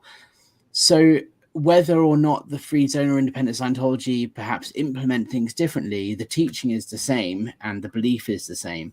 Perhaps it's perhaps it's another documentary to look at the differences between independent Scientology and non-independent Scientology. But the teaching is the same regardless of what David Miscavige changed or edited. He took out a Science of Survival, a part where it talks about homosexuality, but it still very much says in Dianetics, and it was actually even harsher, the teachings that are anti-gay before David Miscavige came onto the scene. So if anything, independent Scientology, if they're true to the word, would be even more homophobic than the mainstream church if they are true to Hubbard's teachings. Okay. Thanks very much for that answer. And thank you, Sam, for the super chat. Colonel Brock in the house. Good to see you, Colonel Brock. Do you all think Larisse could be married to David Miscavige like Aaron speculates? Janis? I've been gone for 30 plus years. It's a wild guess, so I'm not even going to go there because I don't have anything on it. Well, and there's lots of guesses on this stuff too. I mean, the fact is that nobody's come up with divorce papers or divorce records of David Miscavige divorcing Shelley. Okay. And then Aaron mentions that he thinks that, they're divorced because somebody in Tom Cruise's universe told him that Tom doesn't send her birthday or Christmas gifts anymore. I mean, I watched that video, and that was basically the basis of the video. And I don't particularly think that that's a reason to think that somebody's divorced from somebody or not. Mitch Brisker, who was in a lot longer than we were and witnessed a lot of things and stuff like that, he has more current information. So anyway, that's my viewpoint on it. But like I said, I haven't been around, so I have no idea. So anyway, Colonel Brock, thanks very much for that question. Vernon Salvatierra. Oh, this is on your salve, Aaron. How can they find out how much the product is? So the smaller jar is $38 and the larger one is $73, and there's a 10% discount on it right now until Tuesday, I believe it is, or Wednesday. And a little bit goes a long way. You buy a jar. Oh yeah, the small jar lasts like 2 to 4 months, and then the larger jar is like 4 to 8 months, depending on how much you use it. But it does last quite a while, so it's actually a very good deal, really.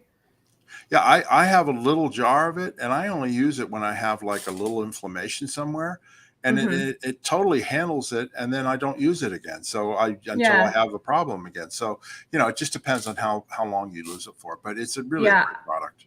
I pretty much only use it if like I tend to hold tension in my shoulders and neck. So when it's so stiff that I can like barely move, that's when I use it, and it frees me up. But it's not like a daily thing for me. So my own jar that I use, I think it's been like 4 months now, and it's still not empty. So it really is up to the person. But daily use would probably last you 2 months. All right. Thanks very much. Vernon's got another question here. Question: is there something in Scientology that you still believe in, Alex? Great question. I mean, it's hard to decipher. One of the things that my therapist got me to do in my recovery process, which I would advise to anybody who is going through the recovery and sorting out in their mind what they do and don't agree with or believe in Scientology, is to do a Venn diagram. I wrote down every single teaching, policy, belief that I could think of that I associated in my mind with Scientology. And I went through it and plotted it between, is this something I agree with or something I don't agree with, and put it on this Venn diagram. And it helped me really clearly see the good bits and the bad bits, and and then sort it out in my mind as to what I still believe in and what I don't. And what I found from that is the things that I do still believe in are general life principles that aren't actually specific Scientology teachings. Like, for example, the idea of man is basically good. I don't believe in that as a Scientology principle in that sort of way, but I do agree with the concept that most people on planet Earth are trying to do the right thing. And I think that's a good life principle to live by. So no, I don't believe in Scientology in that I follow its doctrine and, would sit down and say I'm a Scientologist, or I practice independent Scientology or anything like that. But what I do have is a continuing developing sort of mindset and system of beliefs myself, some of which, yes, are linked to Scientology, but I think actually a lot of those you'll find come from other sources anyway, that L. Ron Hubbard stole from or borrowed from other religions and philosophies. The idea of communication, being confident, speaking to people about any subject, and being true to yourself. Those are all great life principles that I believe in, yes, and they are shared with Scientology, but I don't believe in them because they're from Scientology. Okay, thank you very much for that question, Vernon. We got another super chat from Colonel Brock. Thank you so much, Colonel Brock, for you're so generous. Question, Janis, is there a Church of Scientology presence in Las Vegas? Have you ever been to Clearwater, Florida? Have you ever been back to Clearwater, Florida? Sorry. Yes and yes. Well, yeah, I took Aaron there. No, I had to go donate a bunch of books for you there. Oh, to the org, yes. Yeah. That was a story. Yeah, that's right. Yes, to the Las Vegas organization. Mm-hmm. Yes, my grandfather had so many books. Yeah, sorry, go ahead. We do have a Las Vegas org. We used to have an org right on one of the main streets and a mission, but management, in their brilliance, closed those down because they got a big building. An ideal organization. An ideal org on a dead-end street with no foot traffic. That's the first time that's ever happened, surely, Janis. That's never happened before, is it? You literally, if I gave you directions, you'd have a hard time finding it. And the funny thing is L. Ron Hubbard. I did have a hard time finding it. Yeah, in 1980, L. Ron Hubbard wanted, he was having orgs buy buildings so they would be in great locations in Las Vegas. He said it needs to be near the Las Vegas Strip, near a busy road, and it was on Sahara Boulevard, which is a main road. Now it's on this little road off of Eastern Avenue, and literally it's an old Jewish synagogue, yeah, it's a big building and all that, but it's in a dead end, right, Aaron? You had to drive down and find it? Yeah. Mm-hmm. Yeah, and it took a while to find the right place to drop it off at, and then it took a long time for someone to come out and actually get the books from me, and they were very hesitant about giving me a slip proving that I donated anything. It was not a great experience.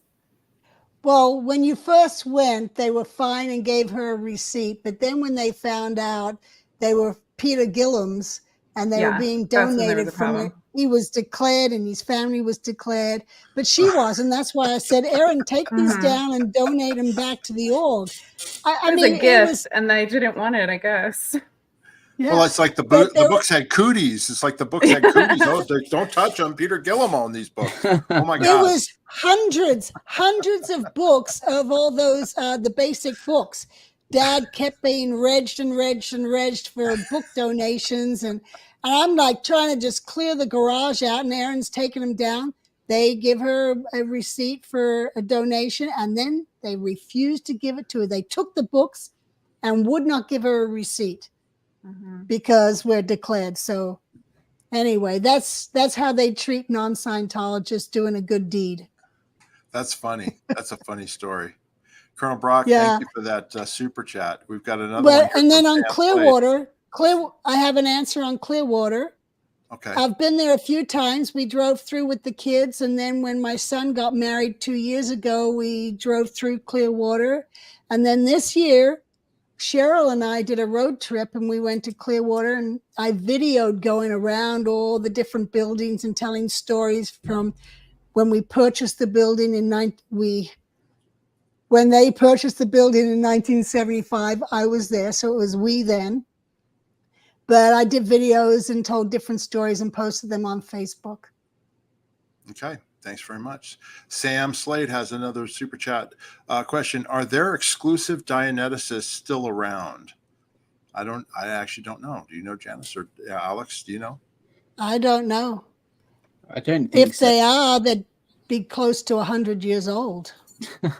The closest, this is actually something I wanted to show in the stream. I actually have a couple of goodies. I found this amongst my stuff earlier, that I was my little box of things from my time in Scientology, and this is what we would give out when we were doing stress tests on the streets of London.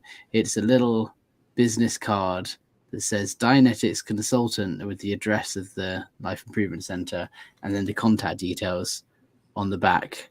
So you'll notice there's no reference to Scientology on there at all, because Scientology has a bad name for itself in the UK. So we were promoting Dianetics. We're selling a book about mental health. It's nothing to do with that wacky Scientology thing everyone hears about in the press. That was our attitude. So we would present ourselves as Dianeticists rather than Scientologists. Whether people actually exist and call themselves that anymore, I don't know. Okay. Thank you so much, Sam, for that. We got another question. Colonel Brock, question, Alex, why did they declare you PTS with such great book sales stats? That is a great question, and it's hard to answer because what you're doing, Colonel Brock, is applying this thing that doesn't exist in Scientology known as logic. In Scientology, there's the principle that if you're upstat, you have ethics protection. So I was going to say ethics protection. I should very much have had ethics protection. I have this commendation saying my work is vital to the success of Scientology and expansion of Scientology in the UK. And without my work, we wouldn't be in this new level. I was in power. Most books sold in 2 years, and yet about 6 or 8 weeks later I got another piece of paper which says I'm a source of trouble, insane, and one of the worst people that's ever walked the planet. So it doesn't make sense is the answer to that, Colonel Brock. They've said that about a lot of people, though, that they're the worst person to ever walk the planet. There's too many. They can't all be the worst. They are so judgmental. And I know when I was in there, I was judgmental. And when I got out, I was like, boy, those are judgmental thoughts, and then you just got to retrain yourself to quit being judgmental. And I'm being judgmental right now. You know what's so funny? That's actually one of the steps in Disappearance of the Universe and A Course in Miracles is clearing the judgments from your mind. So unknowingly, again, you were doing a spiritual practice as you evolved out of there and you didn't even know it. Mm-hmm. That's great. All right. That's the same question. Sorry. Danielle Chamberlain is in the house. Hi, Danielle. She's a member of our channel. By the way, if you guys want to be a member, hit that join button and you can join our channel. There's different perks involved, including you get 10% off if you're a peeling master on all of our merchandise and 5% off if you're a peeling professional. So anyway, question to Alex. Scientology used to have the mantra, grant people beingness. I don't think this happens any longer. Where's the love and compassion? Sorry, go on, Janis. No, I'm just agreeing with Danielle. Go ahead. Yeah, it's definitely a saying that was said. I remember saying, grant them some beingness, and that was something that did go around. It wasn't chanted as a mantra in staff meetings or musters or anything like that. But it is something that we talk about. If someone was down in the dumps and not having a good day, it's like, well, look, go and give them some beingness. Validate them, make sure they are feeling loved. It's kind of the saying, but it wasn't a priority. If anyone was feeling down the dumps or low, the instant response is stop being so enturbulated, or stop being no case on post, be more tone 40, come on, get pull yourself up, stiff up a lip, let's get on with it, we've got work to do here, let's not let emotions get in the way. Which actually is a practice of suppressing your emotions rather than confronting them, which is highly ironic considering Scientology is all about confronting your reality. No case on post. No case on post. That's why I got kicked out, because I was upset the Naughting session didn't work. And I said, I want this word to work for me. Were you being banky? I was being so banky, Janis. Stop being so banky. Stop with the backflash. No case on post. Come on, just be tone 40 and get the job done. Okay, great. Thank you for that question, Danielle. We've got another question here for Janis. And this is from Vernon again. Question, Janis, was L. Ron Hubbard a legal resident of the UK when he lived there? When he lived there, he was there legal. But then he became an undesired alien and he had to leave and he never went back. I don't know the nature of his visa and that stuff, but I do know that he left. And is because the UK government weren't so happy with his operation that was going on here. And when he did leave, he was then sued and found guilty in absentia in France for fraud and a couple other things, and sentenced to prison and fined. But that's why he fled back to the States, to Washington, D.C., and he never served that sentence or returned back to France because he was, or the UK, because he was worried he'd be extradited and sent to prison. Also, interestingly, around that sort of same time, there was a big visa scandal. I've covered it on my blog, Scientologybusiness.com, recently, where the UK government had this undercover, operation to try and investigate Scientology and figure out what it is that these crazy Americans are doing down at St. Hill in Sussex, because it's all a bit mysterious and weird, and we're concerned. And all this stuff going on in France makes us think, maybe this is not something we want going on in our country. And an internal report by the UK government actually found Scientology was manipulative, destructive, and harmful. And despite that, it was allowed to continue operating and still does today. Okay. Thank you very much for that, and Bernard. the Australian government also found, not Australian, but the Victorian, found it to be harmful. And they did not like set checks and PC folders being held onto because it could become blackmail material. Great. I felt Bruce that in Nielsen. Washington, D.C. too. Yeah, Bruce Nielsen has a comment. I wanted to read this. I do want to say that I really appreciate this channel. I've watched the videos and it's explained a lot about what my sister may have gone through. We lost her to Scientology in 1973. Thanks very much for that comment, Bruce. That's why we're doing these things. We want to tell the truth about Scientology and the history. Hopefully it helps people peel the onion and also put things together, because like we like to say all the time, is that the right hand doesn't know what the left hand is doing when you're in staff in Scientology. So this hopefully fills in a lot of holes that people that may not have known what was going on in management or going on with L. Ron Hubbard. So we really appreciate you making that comment. And also we're sorry that you've lost your sister to Scientology, and that's happened to many of us. Right, Janis? Yes, it has. Correct, Mark. To say correct, Mark. Oh, I love it. Okay, let's see here. Here's a question again from Colonel Brock. Question, Janis, if the Thetan is non-messed, how can engrams possess mass?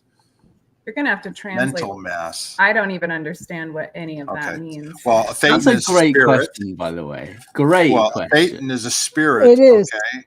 And it basically, Hubbard says that a spirit, it has no matter, energy, space, or time. It's not physical at all. It's spiritual. Okay. So there's nothing there except spiritual energy, basically. How can engrams, which is basically traumatic experiences that happen to someone through pain and unconsciousness, how can that possess mass, which means basically emotional charge and like heaviness? Do you know what I mean? And Hubbard's explanation was mental mass. It was trauma and everything that was connected in the reactive mind, which stuck to the spiritual being, and that was what Dianetics was trying to handle. Did I answer that question well, Alex?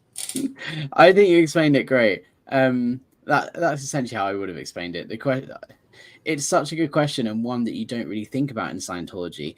The Thetan is meant to be a spiritual being that is capable of existing and operating outside of the physical universe.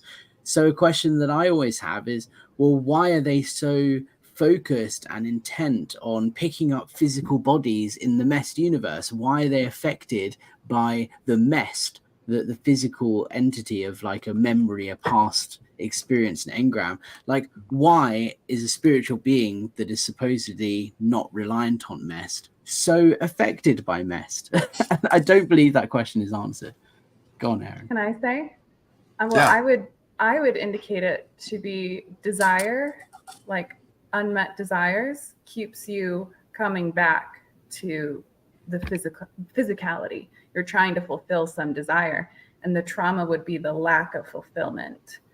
And actually, the book, The Second Coming of Christ by Paramahansa Yogananda, he does address that.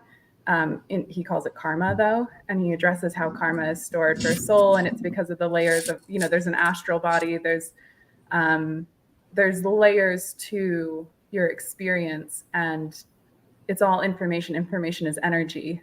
So you don't need mass in order for information or energy to exist. It can move at different frequencies and speeds, which is also then proven by quantum physics. So I really recommend that book because it brings in Hinduism, science, and Christianity and puts them all together and makes it all make sense.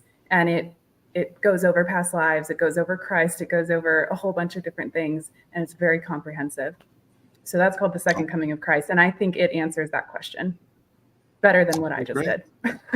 And my Scientology answer would be a Thetan can mock up and unmock. So they can mock the mask or unmock the mask. Create and uncreate. That's what mocking up means. Yeah. Which is very much tied in different language to what I'd said. It's a desire. Like you would only mock it up based on a desire, and you mock it up through focus. The power of your consciousness is focused, which creates the physical reality. We could have a whole theological existential debate on this, because my instinct is well, yes, a Thetan can mock it up and then unmock it up, but why are Thetans so intent on mocking up the physical universe if they're not affected by it? Why do they let themselves be affected by engrams when it's something they're mocking up themselves? We could talk for hours about it. Yeah, well, that would be an outsource of power. Yeah, and we should get Neville in on this one. But I was just outsource of power. Okay, we're gonna move on. Okay, to the next question here, which is for Vernon has a question for Aaron. Did you read the book Dianetics, and what did you think of it? Oh, I can't hear you, Aaron. When I was a child, my dad tried to get me to read some of the material, and I had to. Oh, can you hear me now? Yeah. Yeah. What did you say? Okay. Answer the question. I did not read the book. I didn't read any of the Well, I read small pieces of some Scientology books around maybe 6 or 7 years old, but I really had a strong aversion to them. And so I just trusted myself on that and didn't invest too much. Most of what I learned about Scientology was from the people around me. So growing up, hearing my mom's stories and my dad's and asking them questions. And I got to ask a lot of other ex-Scientologists questions about it too. So I was able to piece together the overall idea. But actually, when I was in college, I went to school just down the street from Celebrity Center in LA, and my grandmother is a significant part of the creation of that. And so I was very curious. I would see the manor all the time, and I was like, man, how wild that my family was so significant in this existence, yet I don't know anything about it. And I'd heard my mom mentioning stuff about my grandmother's office in that building and whatnot. So I did go in one day, and I wanted to just see what they did. And I didn't tell them who I was. One second. And they had me do a personality test. And it was actually really funny. The girl was very surprised at how joyful I was and how well off I was. She didn't really know what to kind of sell me on. And I was actually giving her some advice, and she was loving it. But then her superior came in and she got in trouble.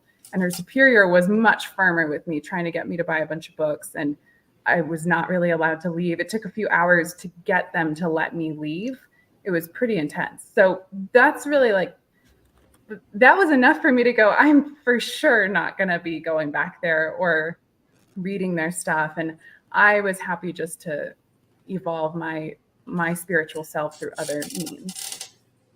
Go ahead, Mom. Okay. I wanted to just say Aaron's grandmother, my mother, is Yvonne Gillham Gents, who was the founder of Celebrity Center in July of 1969. And she's the one who started Celebrity Center for Scientology celebrities.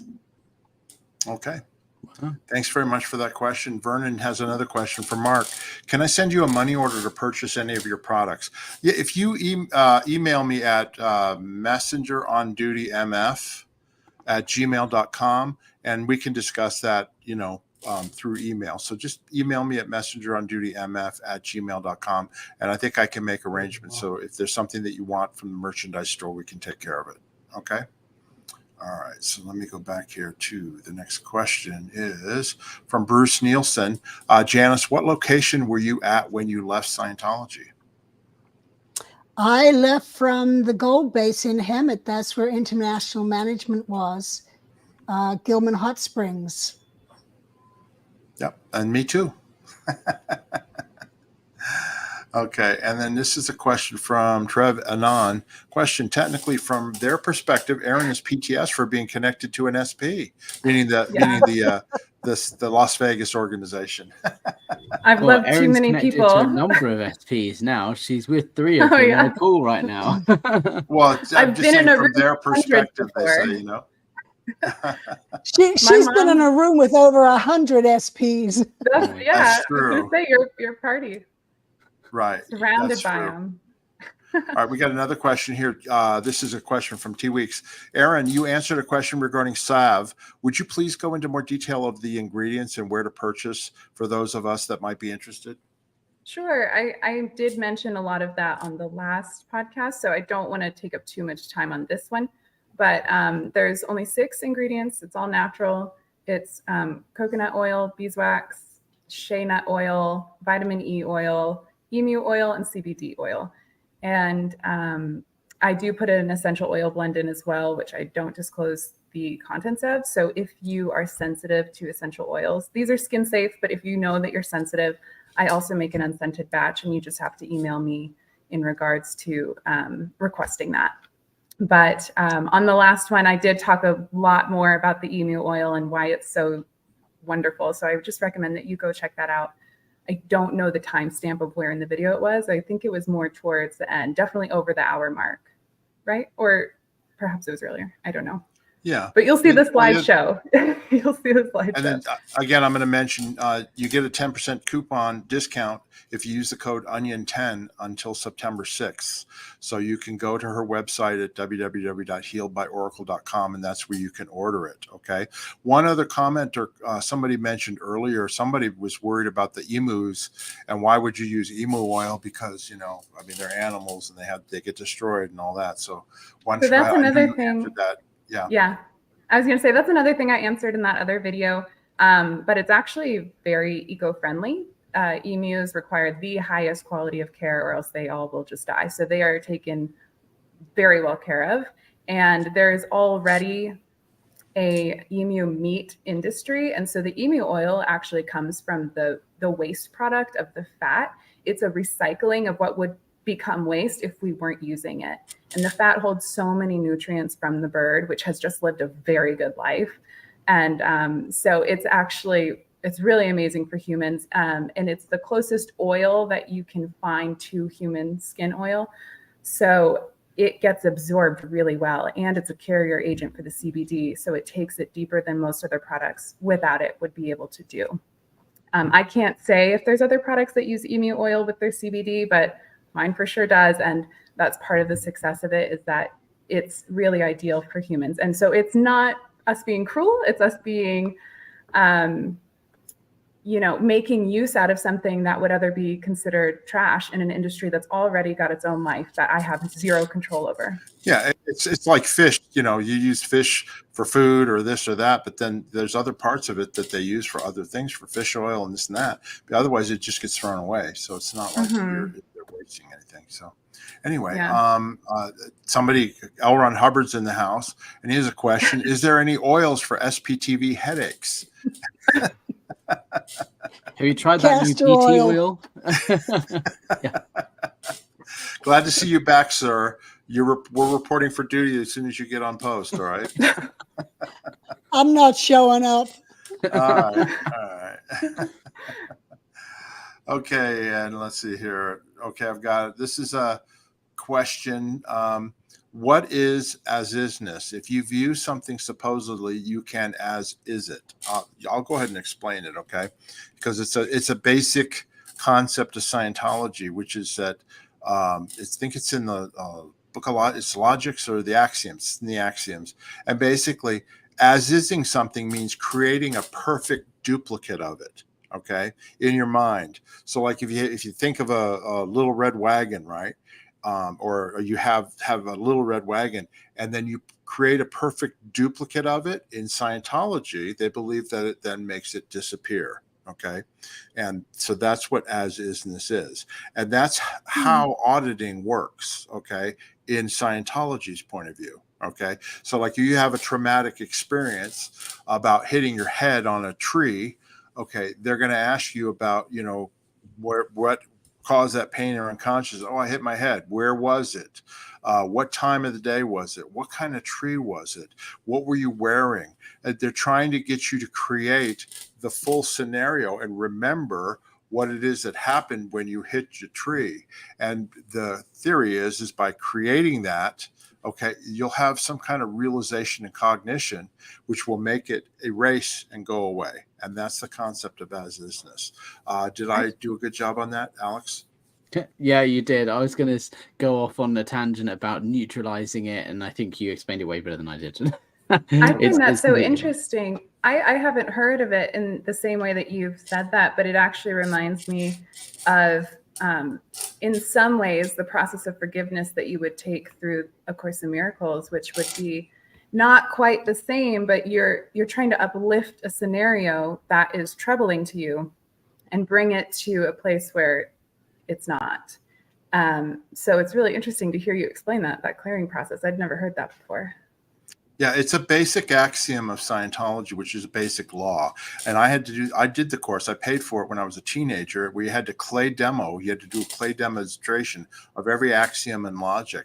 And it really, really hit home with me. And look, I'm not a Scientologist anymore, but I believe in that concept because I've seen it work. I've done processing on other people, and I've seen them, have huge realizations and cognitions by doing that simplicity of where was it, when was it, getting all the details of it.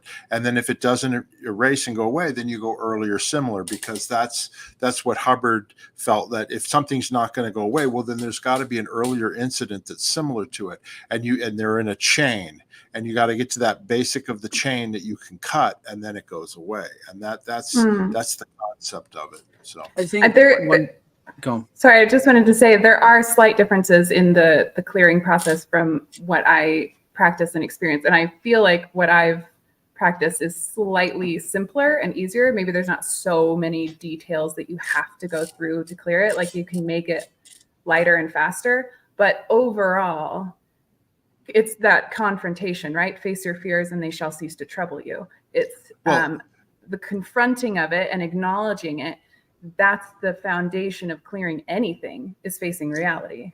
Well, with that's the job, though, of an auditor, which is basically the counselor in Scientology, is to direct the person to look, you know what I mean, and help them to realize what they're looking at. And that's the whole. That's what an auditor is. That's what they're doing.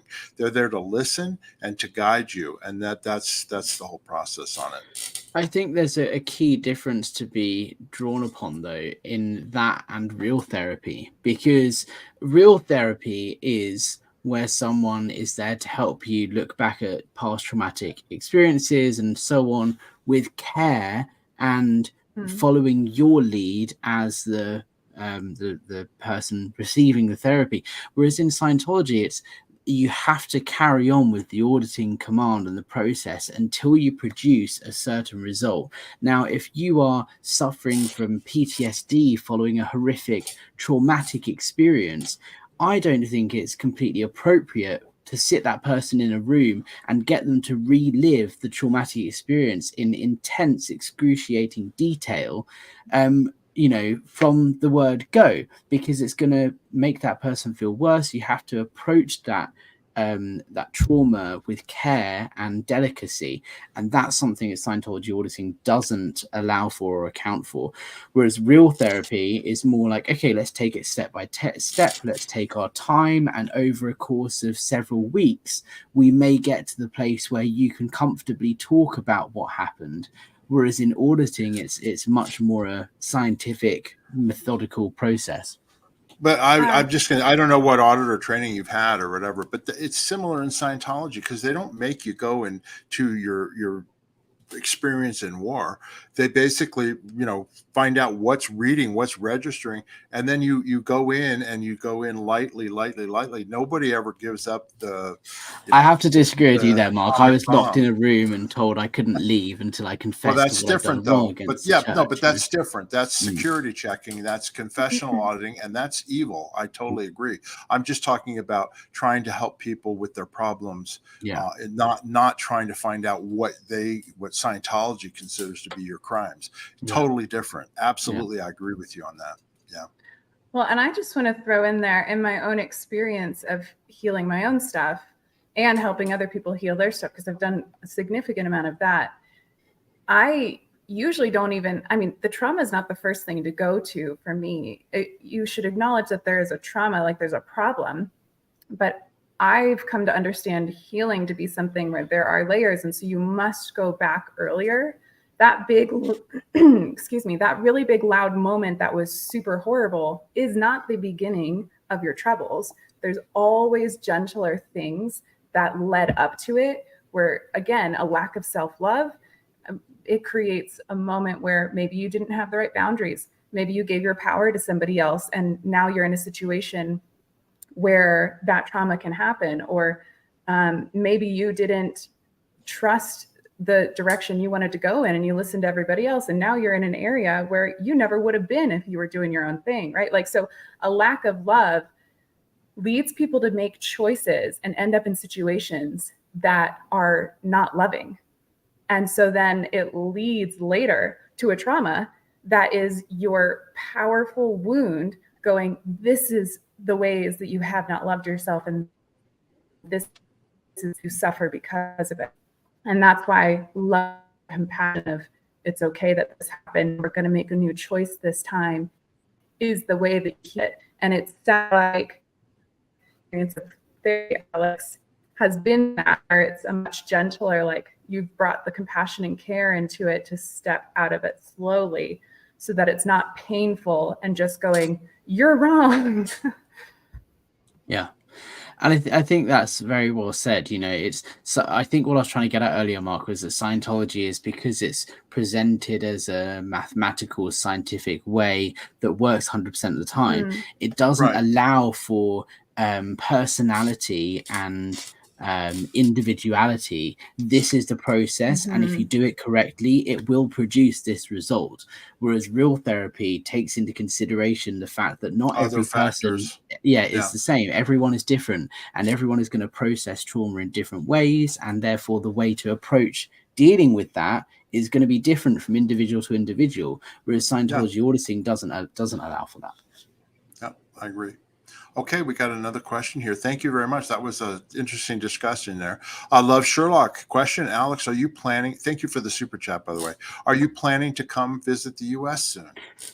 Great question. I love the US. I do try and get there at least once a year. I have friends in Atlanta. I was last over there in September of last year for the Food and Wine Festival, which was fantastic. It's really nice to get some nice warm weather and sunshine and good vibes down in the South. I do love it over there. I was planning on trying to get out there for the Danny Masterson trial sentencing. I don't think that's going to happen now, but hopefully soon I'll be out there. And of course, next time I do come to the States, I'll let everyone know, and we can do a meetup or something, because I like to travel around a bit and go to a few different places when I'm there. So I'll try and hit up Vegas. I'll try and go to LA, and we'll do something together. Definitely, you're welcome to come stay with me. That's very kind of you. Thank you, Janice. And like I have over in London. I have plenty of guest rooms. Absolutely, and a swimming pool. And a swimming pool. Well, I don't have a swimming pool here, but even if I did, you probably wouldn't want to swim in it because we don't have the weather for it. But you are also welcome here anytime, Janice. And Mark. And Thank you. Okay, great. Got next question here. Vernon again. Janis, was LRH a father figure to you the same way as he was to Shelley Miscavige? Well, yes, he was a father figure to all the messengers, and we all grew up basically as orphans or waifs or whatever you want to call us, with no parents on the ship. I happened to be on there since 1968, and Shelley came more around 72, I believe. So, and He was a fatherly figure to all of us. Yeah, exactly. Okay, thanks, Vernon, for that question. We've got a super chat from Sheila. Thank you so much, Sheila. How wonderful to hear about this Holy Spirit. He's a gentleman, you know. God bless all of you. Great show. Oh, thank you so much. That's a really sweet comment. Appreciate it. Thank you, Sheila. And then we've got super chat from Nita Peep. Thank you for the show. You are very welcome, Nita Peep. We appreciate everybody here that's watching and all that. And Janice, do we have any other questions in the live chat here, or are we near the end? I just highlighted two. And Alex still has to do his giveaway. That's Yeah, right. he We have does. one more giveaway to do. Thank you for reminding me. I would have forgot about that. Hold on here. Hey, while you're bringing that up, you want to see the other little thing that I had that I brought with me for show and tell? This is my pin badge that I found the other day. That's the Scientology. Oh. I don't know if you can see very well here. Yeah, I can see it. Yeah. It's kind of a brushed metal appearance pin badge that's the official crest of the London Church. So I used to wear that on my jacket. Oh, there you go. That's cool. So yeah, Alex, those are two things I've never shown before on live. So okay. do they, Alex, do you know if they still use the old release pins? They used to have one for, I think it was grade 0, and then for grade 4, this little Scientology symbol. Yes, yeah, and they have a whole jewelry thing as well, like a clear bracelet and OT bracelet, so you can only buy when But yeah, you definitely get different pins that you can only buy when you get to a certain level. You don't get given them; you still have to purchase them. Oh. But yeah, and they also have like the donation IES thing. So when you've donated to the IES a certain amount, you get a different badge. And once you have been like a member for 10 years, they give you a badge, and 25 years they give you a badge. They used to do like rings and necklaces and jewelry as like you get a bracelet or something. I think it was, or a ring when you've been an IS member for 20 years or something like that. They got rid of all of that, and now it's literally just like a metal pin like this that might be a slightly different design when you've reached another 10 years or another $10,000. Right. Okay, great. Yeah, I've got a whole box full of Scientology jewelry. I got to figure out, do I melt it down, or maybe there's someone out there who wants to buy it?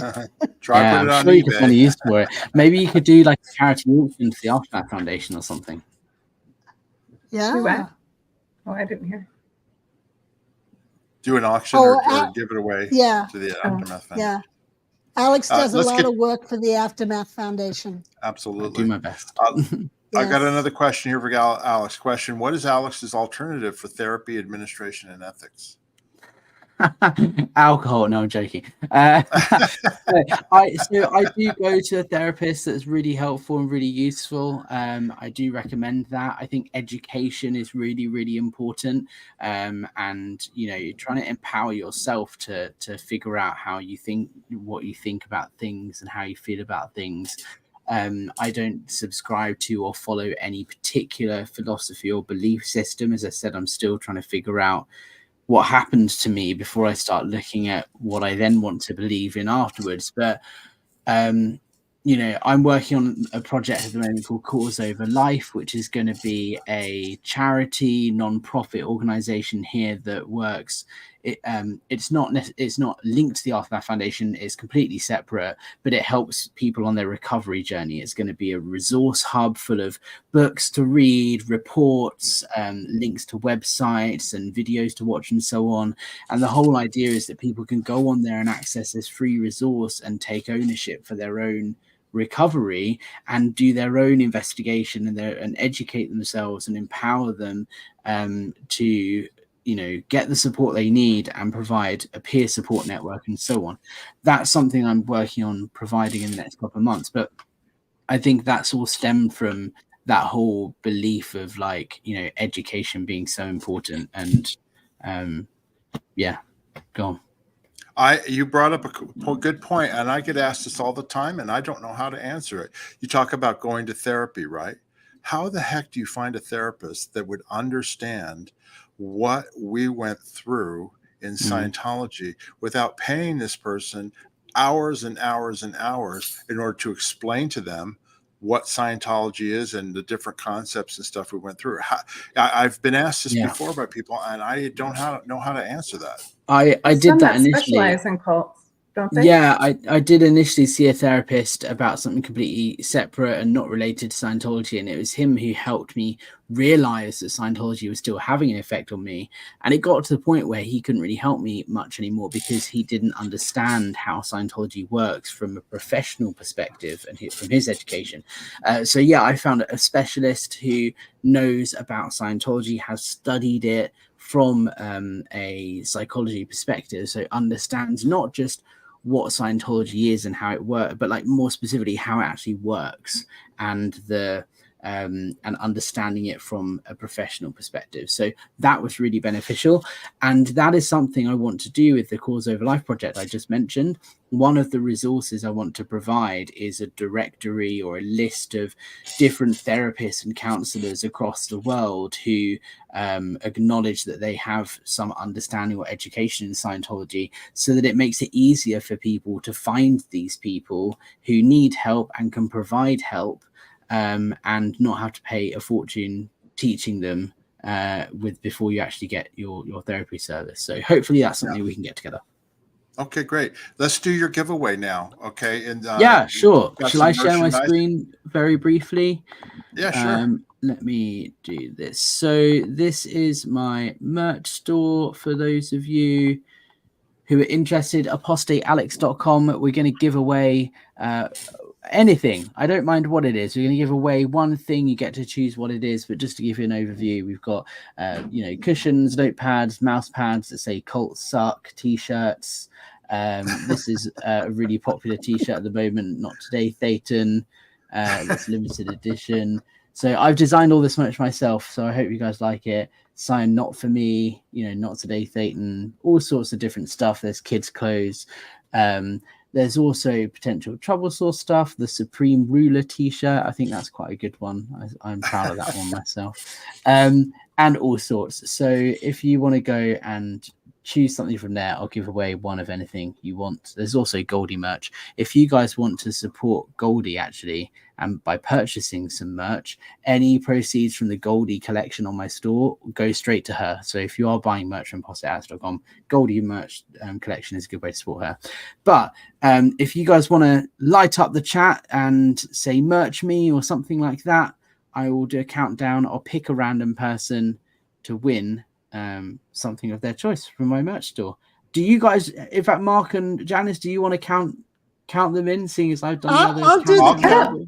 Go ahead, Janis. I don't think Mark ever counts.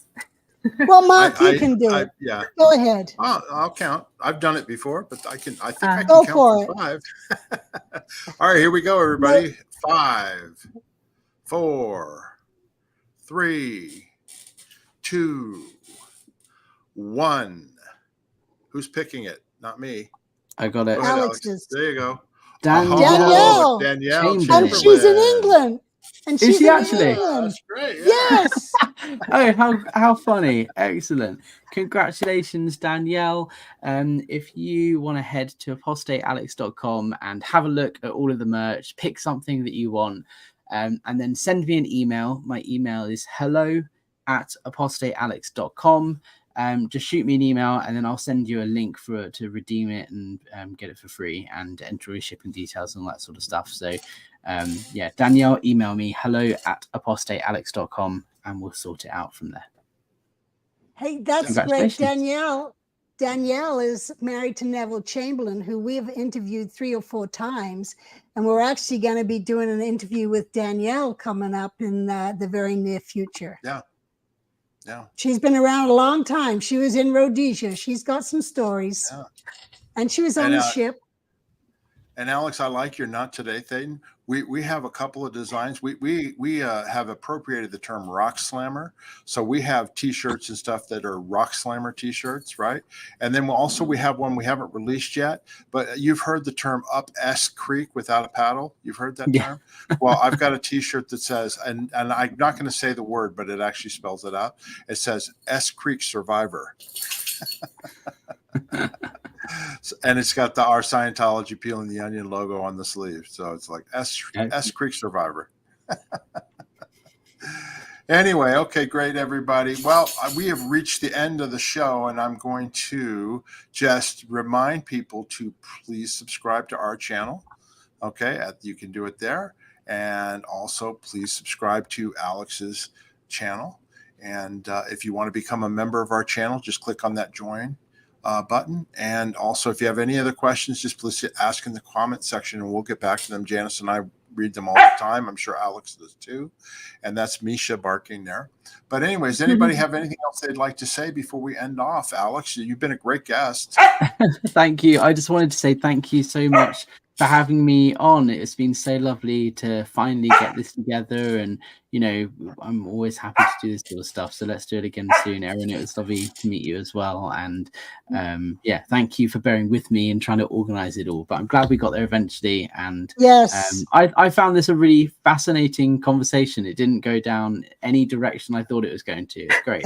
Well, we freewheel. We'll do it again. Freestyle. We freestyle. That's how we do it here. I say freewheeling. Exactly. That's a Scientology term. Anyway, Erin, anything else you'd like to say, Erin?